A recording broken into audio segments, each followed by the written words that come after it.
past couple of decades to slowly but surely start accepting the existence of aliens and UFOs.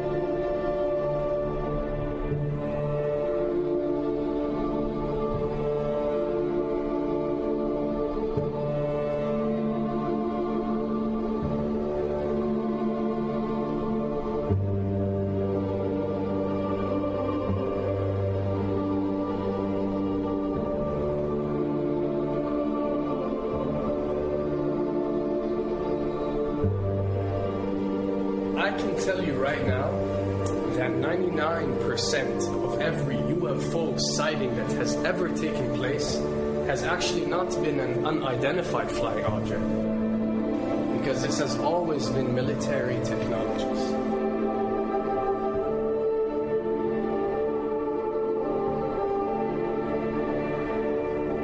Another thing I'd like to point out is surveys and questionnaires. You know, we get surveys and questionnaires all the time, sent out by the state or by the government or by our rulers and our officials and so on and so forth. Do you really think that these ruling powers care about what you think?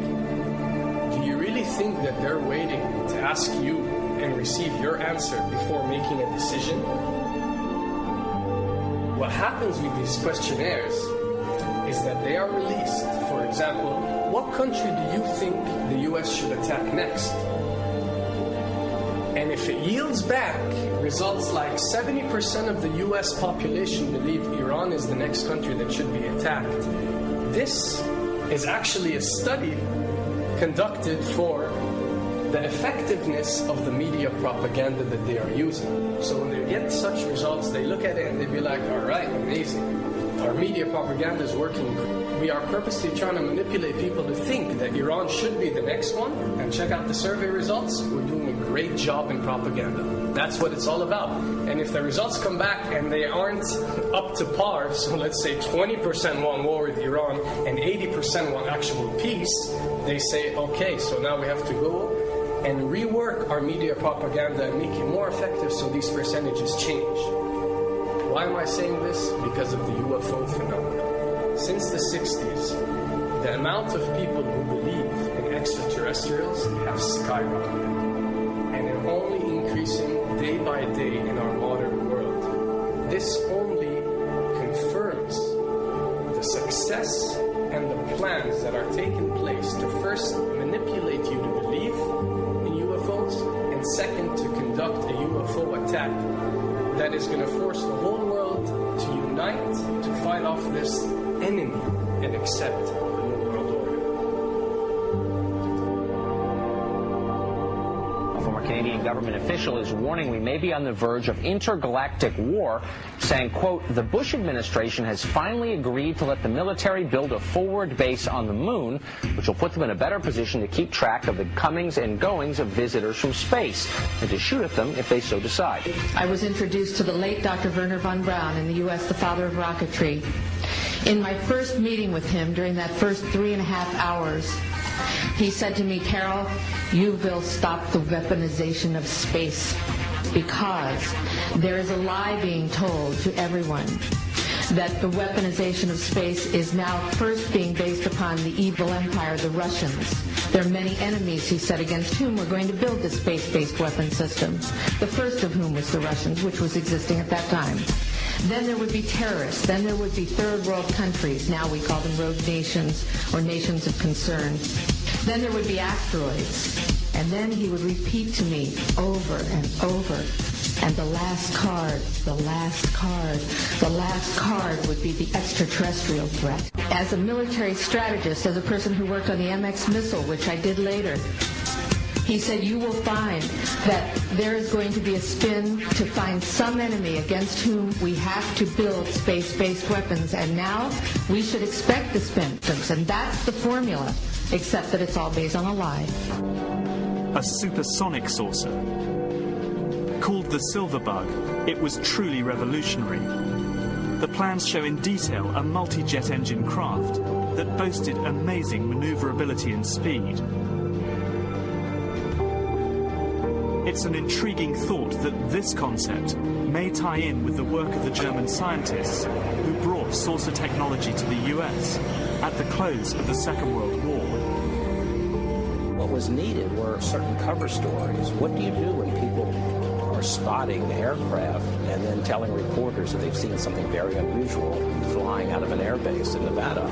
And frankly, this was the origin of a lot of the sightings that took place in the mid-50s, 1954, 55, 56, of unidentified flying objects, the UFOs. So the CIA was involved in encouraging people to believe that, yes, they saw UFOs, and the CIA and the military tried to be very helpful to reporters to get these stories out, to divert the attention of the country, particularly the people in this region, about what they had actually seen. Mexican Air Force pilots capturing on videotape what are said to be 11, count them, 11 UFOs. The Mexican Air Force has released a video that some of you are going to find difficult to believe. A journalist says it shows images of UFOs tracking a Mexican military plane. So what's the truth about UFOs? The story of successive attempts to develop radically new forms of flight, conducted under the strictest secrecy, is inextricably bound up with our relationship with UFOs over the last 60 years. Whether it's Allied pilots buzzed by strange balls of fire in 1942 or the Roswell incident 5 years later, there is a strong case to be made that secret military technology offers a convincing explanation for many UFO stories. Anytime the government has secrets that they can keep from us, they can manipulate us by those secrets. In essence, they still remain 25 years at least ahead of us in technology, information, and knowledge, and secrets, and they are using them against us. I heard over the years many times over that the plan to usher in the New World Order would be to make all the people in this country and around the world feel totally helpless to prevent the New World Order from occurring, this world dominance plan, by saying that we had been invaded by aliens, so that we would say, oh, please, UN, come in and help us all. So bear in mind that there is a plan, orchestration, to get people to be submissive through a secret technology and information that they're keeping from you under the blanket of a so-called National Security Act.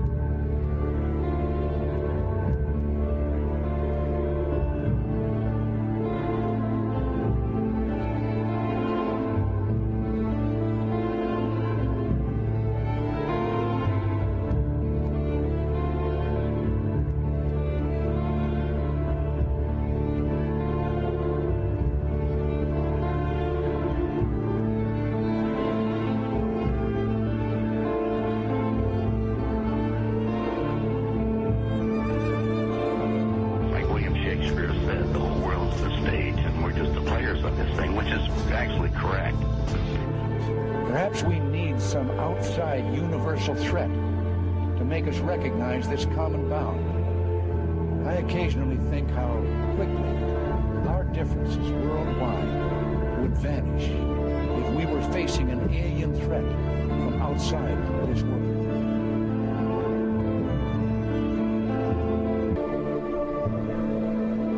So why do we see particle beams, huge ones, firing at things that are, you were saying 200,000 Gs?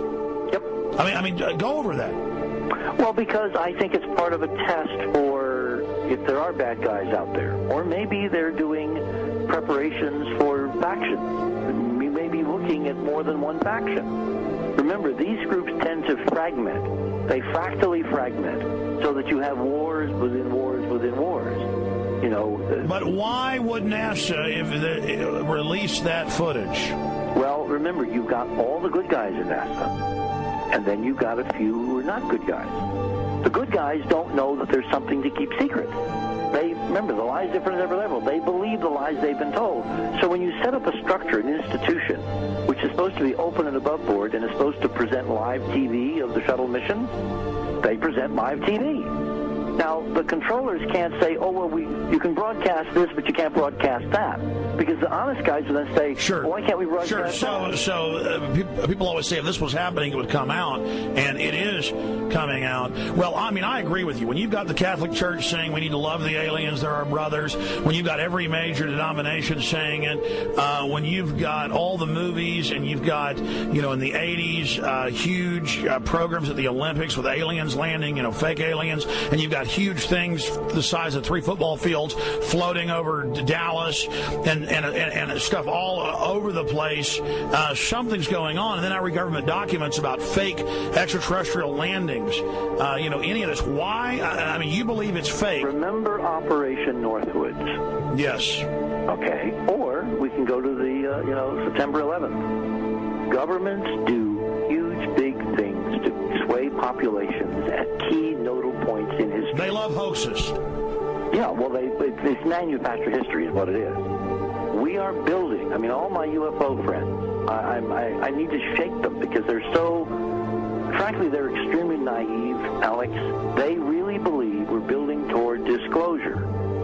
I believe we're building toward a mass, carefully manufactured fake event where ETs, who are really humans, who are really part of this secret clique, who are probably Nazis, you know, who have developed or perfected their technology from World War II, which is why you've got to get, you know, Joseph on. They are going to basically fake out the world. And there's an incredible window on the Nazi black ops program, the compartmentalized, incredible high technology efforts that were being funded by the Nazi war machine, particularly toward the end of the war, in a desperate effort to win the war, and they fastened their hopes on several key technologies, some of which appear to be the control of gravity itself, which again is a separate piece of data from my work, which came at this from a hyperdimensional physics perspective. I mean, we know there's a lot of suppressed technology. I mean, 20 years after the B-2 bomber was already in service, they declassify it. So we have a lot of cases of that. We know there's a whole shadow government. This is technology and physics, Alex, that would make anything you think you know like a candle flame compared to a hydrogen bomb. This is a physics that literally allows you to rearrange time.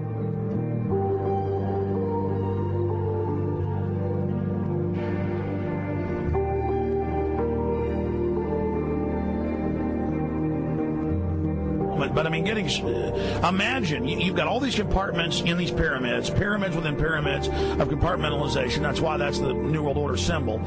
And we don't know what they've got because they are so secret. We know they lie so much. We just know it's advanced. Mainline scientists say they're 30 years advanced. So Richard C. Hoagland, what I'm saying to you is, I'm entertaining what you're saying. I respect you. I think you're a great guy. My only issue is, like you said, dealing with what we know they could be up to. The fact, Alex, we have done experiments. We have our own data. We have experiments now from the Soviet Union. 30, 40 years when the Iron Curtain came down, you know, when Glasnost finally prevailed, a huge amount of stuff was declassified from the KGB as well. And we now have put this data together. We not only know what the physics is, we know what it can do, we know what it's based on, we know how to make it work. We've seen in our own experiments ample evidence. We've seen experiments across the American landscape and even in Europe that vindicate various parts of this. And the latest thing I'm working on, it looks like Von Braun himself was deeply involved in some of this early physics experimentation, but they're keeping all the good stuff for themselves. The reason is that if we got access to the good stuff, if we got access to the technologies, the energy, you know, we wouldn't be worried about $4, $5 a gallon gas or $10 a gallon gas. We would live like people are supposed to live, all 6 billion of us who could live slightly on the earth, Alex, with this technology. And live longer. Absolutely, and better, and you could live to 200-300 and have the virility of your 20s and 30s. There's extraordinary medical breakthroughs. There's extraordinary physics breakthroughs, technology breakthroughs, energy. It's all been kept away. Think about it. We're already on a planet hurtling through space, all these wonders around you, and you've been taught it's bizarre to question, and that's because there's so many kooks in the alternative movement who do talk about ridiculous, Hollywood-style green men, instead of really looking at the shadow government and all these crazy secret societies that are admittedly running NASA and the shadow government. Well, ladies and gentlemen, during this talk that I'm going to give you, I'm going to explain to you the history of this phenomenon, who the secret government really is, and I will name them by name, beginning group, the study group. I will tell you who they are today. I'm going to tell you what this is all about. I'm going to tell you who's selling drugs to your children, and I'm going to tell you why the United States government is afraid for you to find out what the truth is regarding UFOs.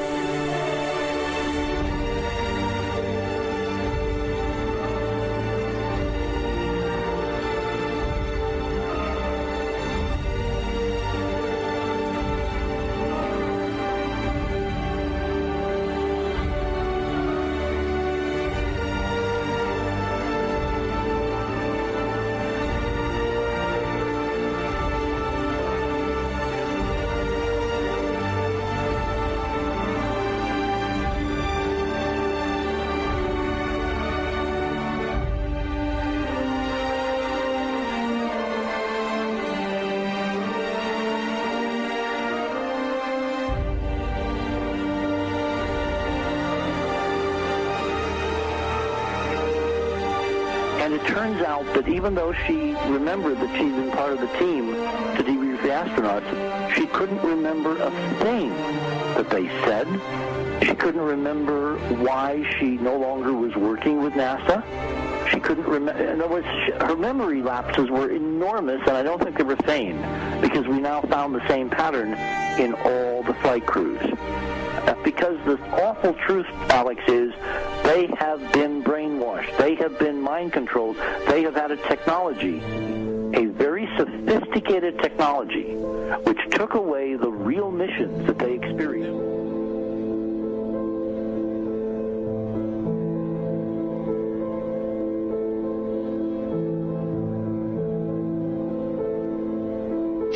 Sorry.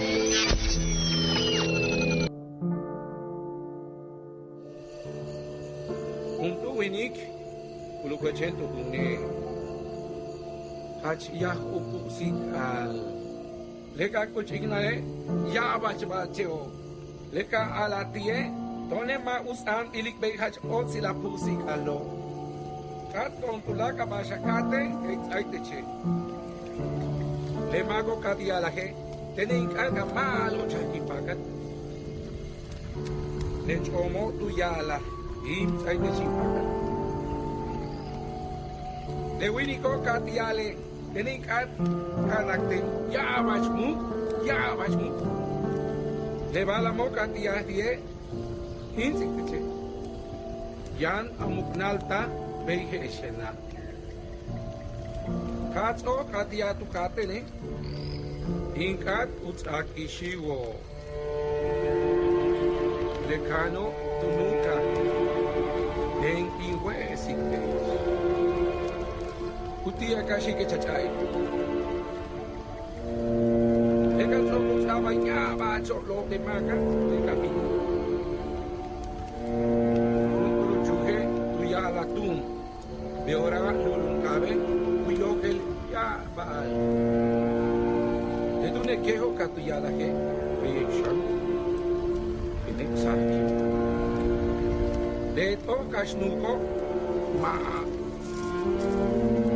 de le maga tingla twitch de yung eba ma tunah ne le betik uyah ta musik alo yanobin ukat yetel uchay palo le luma yanuk inu yaitie. Yan take the church or take this.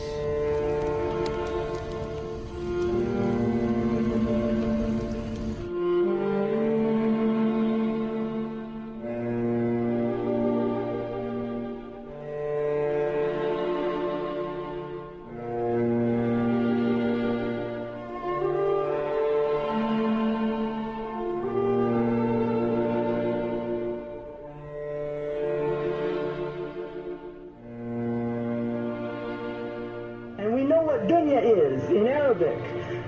Dunya is the illusory element of the world. It's that element that takes people away from the akhirah.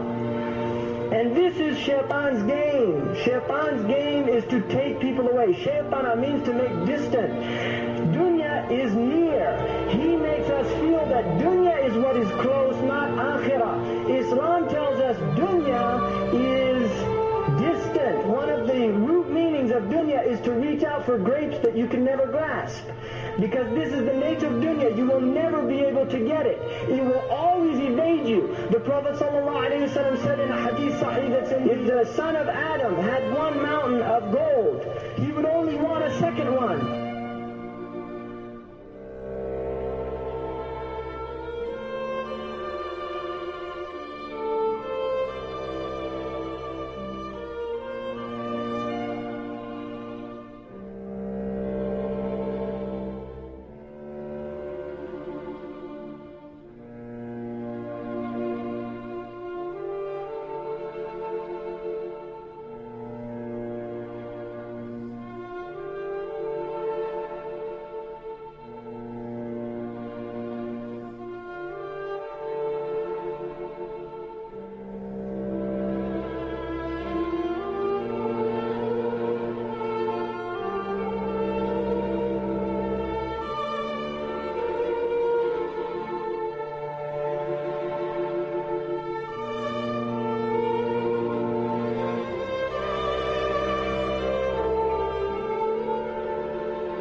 People and 62 million other Americans are listening to me right now because less than 3% of you people read books.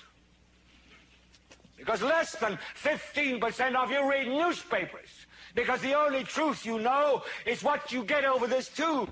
Right now, there is an entire generation that never knew anything that didn't come out of this tube. This tube is the gospel, the ultimate revelation. This tube can make or break presidents, popes, prime ministers. This tube is the most awesome goddamn force in the whole godless world. And woe is us if it ever falls into the hands of the wrong people. And when the 12th largest company in the world controls the most awesome goddamn propaganda force in the whole godless world, who knows what shit will be peddled for truth on this network. So you listen to me. Listen to me. Television is not the truth. Television is a goddamn amusement park. Television is a circus, a carnival, a traveling troupe of acrobats, storytellers, dancers, singers, jugglers, sideshow freaks, lion tamers, and football players. We're in the boredom-killing business. So if you want the truth, go to God. Go to your gurus. Go to yourself. Because that's the only place you're ever going to find any real truth. Man, you're never going to get any truth from us. We'll tell you anything you want to hear. We lie like hell. We'll tell you that Kojak always gets the killer and that nobody ever gets cancer in Archie Bunker's house. And no matter how much trouble the hero is in, don't worry, just look at your watch. At the end of the hour, he's going to win. We'll tell you any shit you want to hear. We do it in illusion. illusions, man. None of it is true. But you people sit there day after day, night after night, all ages, colors, creeds. We're all you know. You're beginning to believe the illusions we're spinning here. You're beginning to think that the tube is reality and that your own lives are unreal. You do whatever the tube tells you. You dress like the tube. You eat like the tube. You raise your children like the tube. You even think like the tube. This is mass madness, you maniacs. In God's name, you people are the real thing. We are the illusion. So turn off your television sets. Turn them off now. Turn them off right now. Turn them off and leave them off. Turn them off right in the middle of the sentence I'm speaking to you now. Turn them off. How in the world did you ever get involved in praying to demon spirits? A fellow that had been on a particular ship with me, he told me, hey, I got something fantastic to tell you. He said, I am affiliated with people that speak with the spirits of the dead. How would you like to talk to the spirit of your dead mother? And I was shocked. I was shocked. He said, you wouldn't be afraid of talking to the spirit of your dead mother, would you? Well, I said, I'll tell you what, I would have to give that some thought, because it's something I never thought about before in my life. Most of us probably haven't. A little afraid of something like that. Well, he says, you know, it's written all over your face. You're afraid of going to a seance. But he says, I know you. He says, you're going to come. And then he started to tell me how brave I was when I was aboard ship, you know, different things. He says, you're not the same man. You're changed. You're chicken. That's all I needed to hear. I said, when do we go to a seance? So one Saturday evening, we were in the place. It was the first time. Very beautiful place, a medium. There was a lady. She had a gorgeous new home in Montreal. And there were about 20 invited guests there, which I was one of them. And she communicated with the spirits for different people there.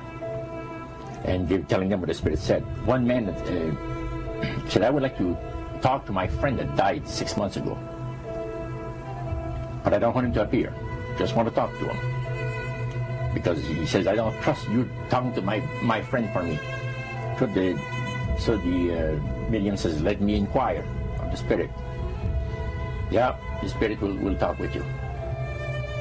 And that big masculine voice was heard in the place.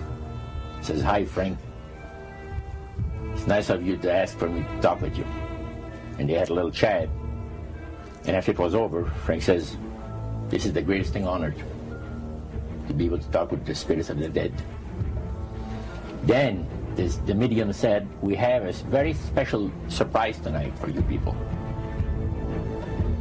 A spirit will manifest itself openly here in a few minutes. And it's like a big gust of wind hit the building. And right through the wall. Now the lights weren't terribly bright, but they were like living room lights. A couple of floor lamps and maybe some of these. And that translucent being seemed to come right out of the wall. How did you feel right at that moment? It's almost like my heart stopped a little bit. You know, very weird feeling. So it was a lady in a beautiful evening gown, swirling. And she said to Mary, my dear sister, you are so wonderful to have asked for me. And Mary fainted and fell right off her chair on the floor. And a couple of guys jumped up and picked her up, and spirit gone. And that was the beginning of it. That's how you got into it. Yeah, that's the way we got into it. After a while, you see, there's something interesting about the human mind. You can adjust to an awful lot of stuff. You can adjust to a lot of things that would terrify you to begin with. After a while, they become common and ordinary. So you mean contact with the supernatural can become commonplace and ordinary and doesn't bother anybody? Yeah. In other words, the more that you do it, you're not uncomfortable. That's it's right. just not an uneasy feeling. Yeah. So how did you feel about it? Then I got into a secret society that worshiped the spirits, you see. Well, now how is that different from the seance, Roger? It happens that the seance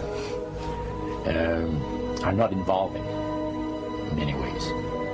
But when you get into a secret society of spirit worshippers, then, and especially when you're invited there by the direction of the higher-ups in the spirit world, you never get out of there alive.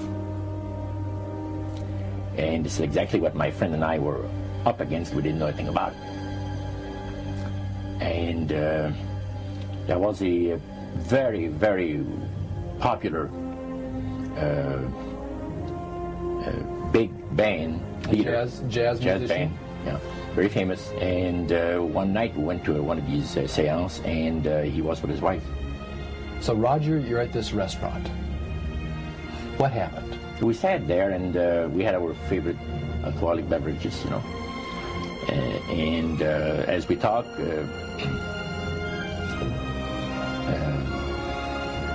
the band leader says, he says, I want power. I go right to the source of power. And he says, how do you think that I became famous the way that I am? Well, I said, you must have had some good luck. Well, he says, there's no such thing as good luck. He says, there's either some power working for you somewhere, or you don't get ahead in this world. Not in my type of occupation. So it went from there. We got talking about spirit worship. Did it intrigue you? Did it make you want to find out more about what exactly he was talking about? Yeah. So he said the supposed spirits of the dead that you're talking with are demon spirits. You're fallen angels.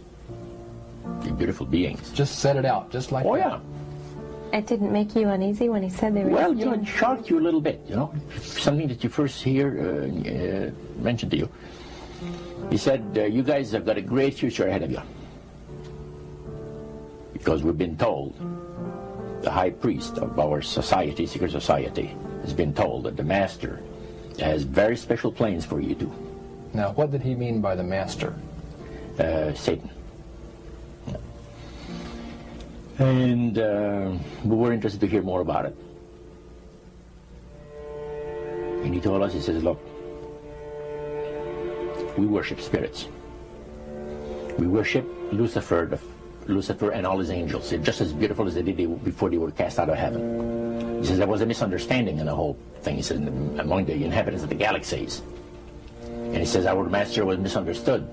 And God did not bear with him like he does with people that make mistakes today. So we're in a warfare, good against evil.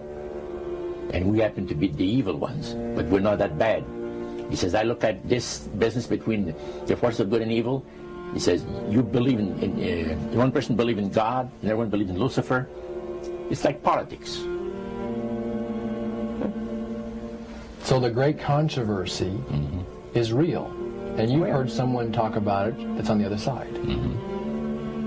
And through these people, they are sold to the fact that Christ will not return to this planet with power and great glory. He's going to abdicate all claims to the planet, because the high priest once said that Christ will abdicate all claims to the planet because he knows that it is lawfully and rightfully Satan's. And at that time, he says, so the priest says, well, now, he says, for those of you that are new, let me tell you that this is the most feasible way, he says, to please the spirits. It's to deride Christ and his people, you know, and his church and all that. So they sing out of Christian hymnals. They didn't sing Christian words to the hymns, however. Well, they changed a lot of them. Yeah. Not for the good. It's a form of blasphemy. Yeah. Such as you see today in the rock music world.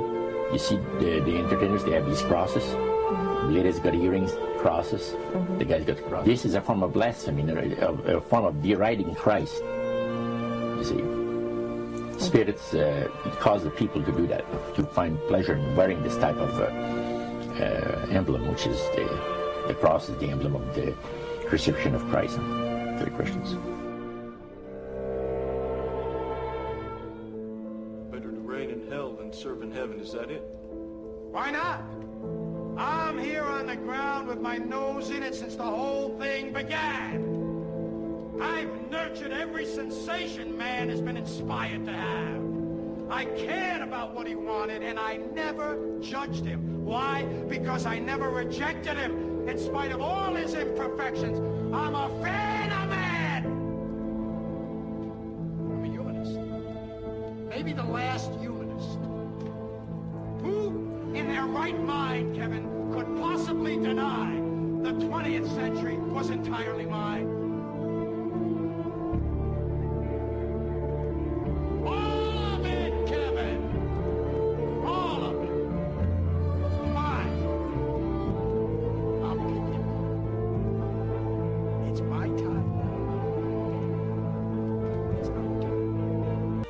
The master of my life has revealed to me that it is time for you people to become acquainted with the worship room of the gods, where they had the spirits that had materialized. They photographed them, and then they had paintings made of them. And there was probably about maybe 100 of those around the place. So how did you feel when you walked into that room? I felt that these people had power, and they had a lot of it. Did that attract you? Yes and no. You had mixed feelings about it? I had mixed feelings about it. Yeah. Because to a certain extent, things looked so good and sounded so good to us. But you see, I'd been brought up in a Christian home. My dad says, well, you know, if you get involved in wrongdoing, you're going to have to pay the price. There's always a cost for everything in this world.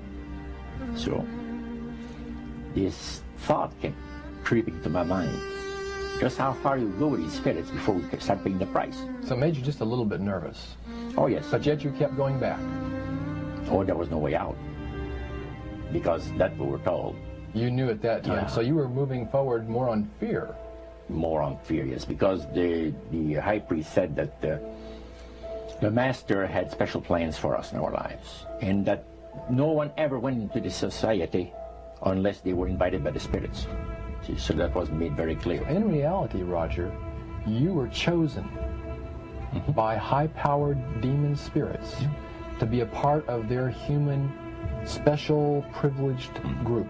You see, these people in Montreal, the society, like the priest mentioned, there's thousands of spirit worshippers in only different societies of spirit worshippers in this world. But he says we are the elite. We know the real truth about the master and his angels. And they're not hideous-looking beings. They are gorgeous creatures. And from the paintings that they had on the wall of that walls of that worship room. Now, when you would go to these praise sessions, what kinds of things happened at those sessions? Well, there's a lot of success stories. The masters has done this for me and that for me. I remember one. At what point did this demon worship start to affect you personally, Roger? Well, it wasn't too long that the priest mentioned to us that the time had arrived for us to start trusting the spirits and give the spirits a chance to work for us. And there was a number of gifts that you could choose from.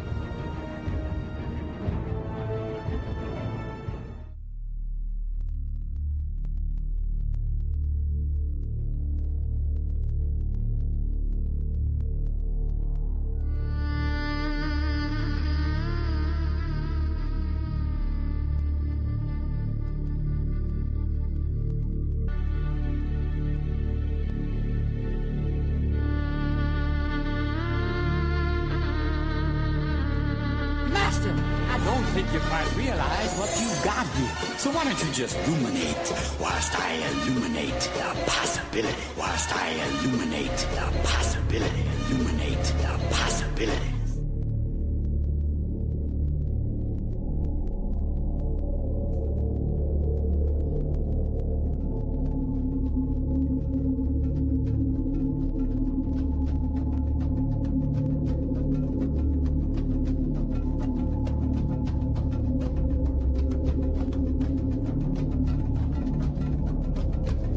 priest mentioned to us that the time had arrived for us to start trusting the spirits and give the spirits a chance to work for us.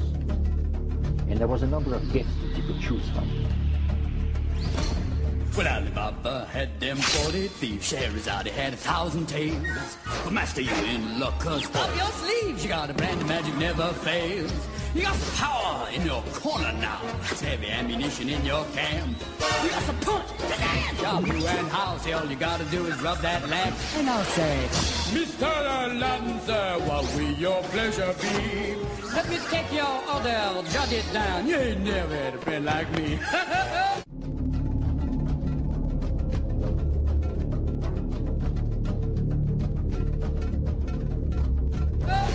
Life is your restaurant and I'm your melody. Come on, whisper what it is you want. You ain't never had a friend like me. Yes, sir, we pride ourselves on service. You're the boss, the king, the shah. Say what you wish, it's yours, true dish. About a little more baklava. Have some of column A, try all of column B. I'm in the mood to help you, dude. You ain't never had a friend like me.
He's having his devotions and worship room to gods, and he will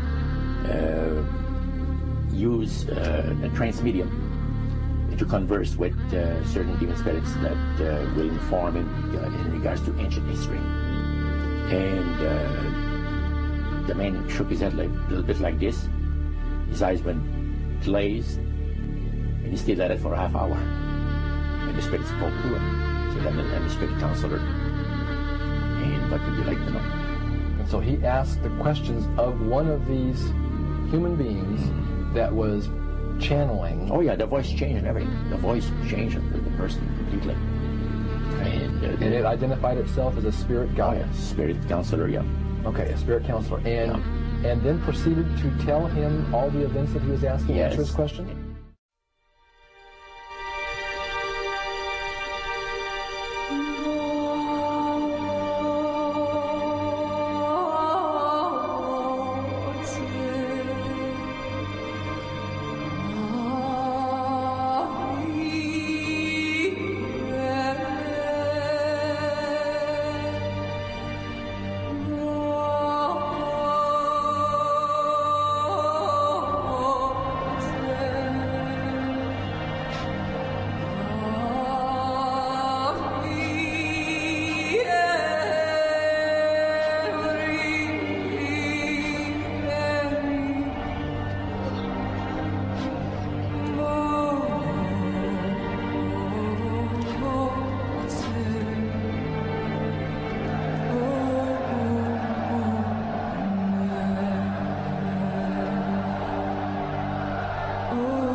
They had one pillar on this side representing light, one pillar on this side representing dark.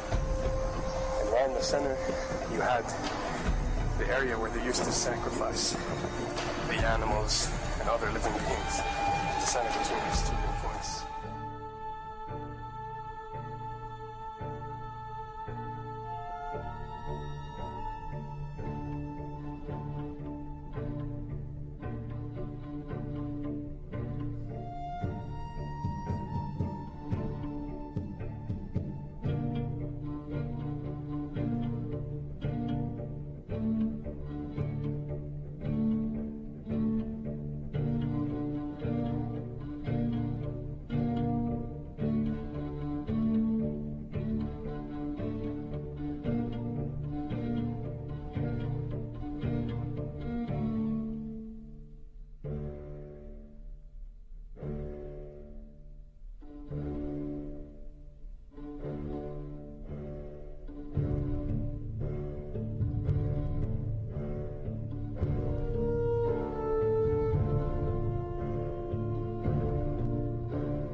they had three major policies that were going to be followed.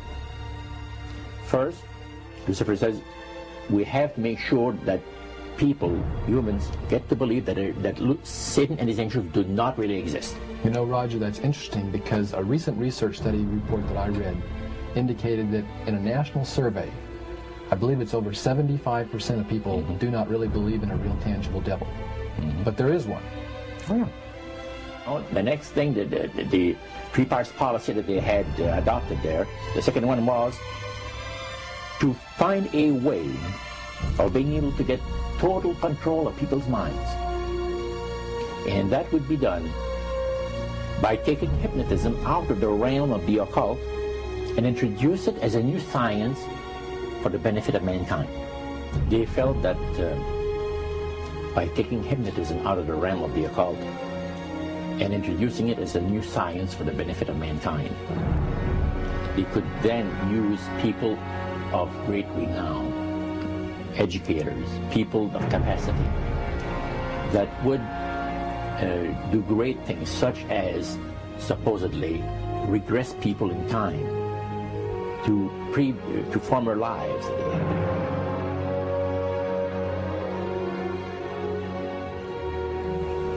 And of course, after the session is over, the person would not know a thing about ancient history. And the person she or he has talked about performing, certain deeds, we'll say, 3,000 or 4,000 years ago.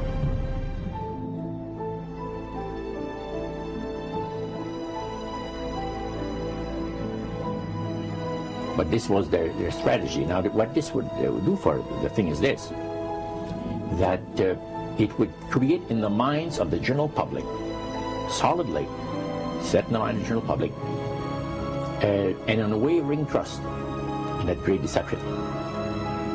So now this would be a way of de-Christianizing the Western world through the avenue of mysticism.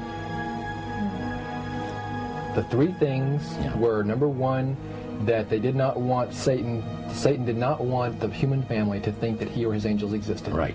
The second point that you made had to do with taking control of people's minds. That's right. The third point was what? Was to destroy the Bible without burning it. Okay. See? And what was his strategy on that? On that, it was very interesting.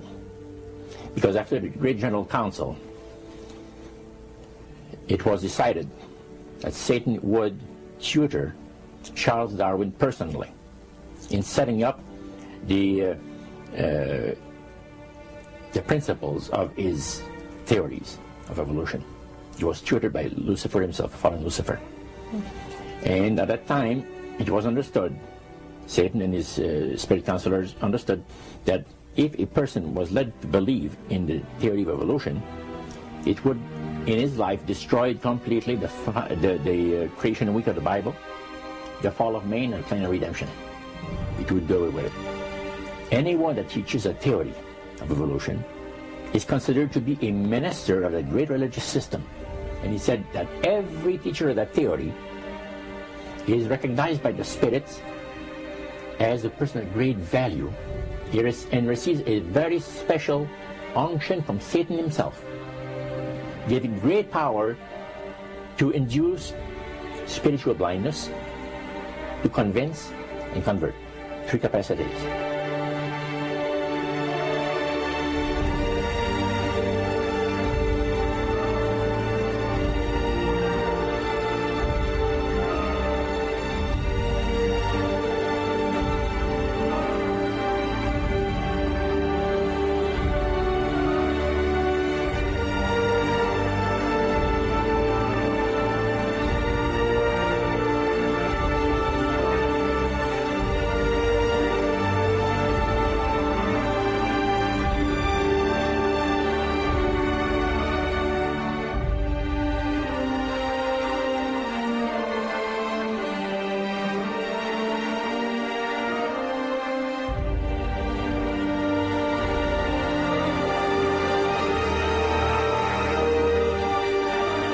This is the grain plane, the master's grain plane. for harvesting the nations, for harvesting the multitudes of the earth into his cause, just before the close of the great controversy between the forces of good and evil. It's going to be done in a unique manner. This grain plains is going to take people are going to eat the stuff, because it says spirits, demon spirits, will declare themselves to be inhabitants of far distant planets in the galaxies that are coming to warn the inhabitants of planet Earth of the impending destruction of the planet unless something seriously proper is done to avoid it.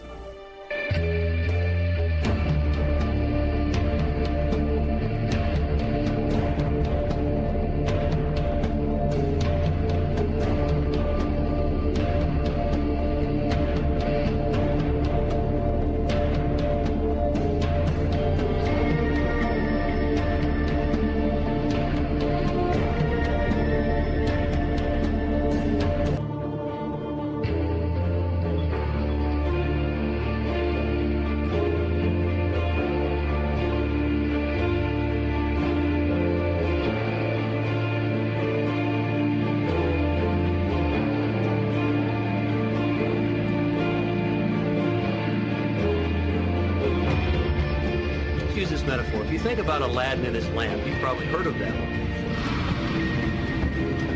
The genie always says one thing. Your wish is my command. You know, the universe is this great genie, and your conscious mind is Aladdin. It formulates the intention of what you choose for your life.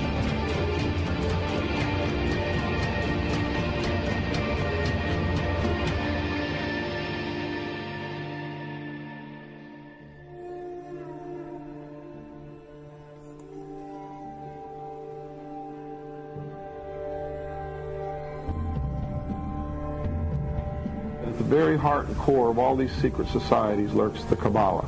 It is a method of encoding information through a system of mathematics and numbers. These people that belong to the secret societies never dared to write down in any language what they knew, what it was that they were guarding, because then someone could steal it and then the secret would be out. So they took this knowledge and they made it occult through a system of encoding, encryption, one of which is mathematics, numbers. Another is architecture. Everybody wonder, why do they have a fraternal organization called the Freemasons? Aren't those the guys that build walls? You bet they do. But every wall they build contains the secrets that have been kept and maintained throughout the ages, and it's encoded in the architecture and in the measurements of the buildings and in the mathematical formulas used to derive the geometry, the shape, the length and breadth and height of rooms. It's all encoded there.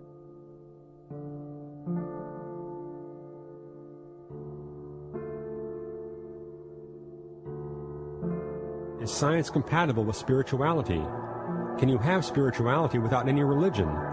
Can there be a purpose for the universe? A purpose for your life? The answer to all these questions is yes. A discovery has emerged in astrophysics over the past 2 decades that the universe has a number of properties that are just right for life to evolve. The strength of the gravitational force, the strength of the nuclear force that powers the sun, the amount of dark matter and dark energy. These and several other key properties could have been vastly different than they are. Instead, they are amazingly just right to be conducive to life.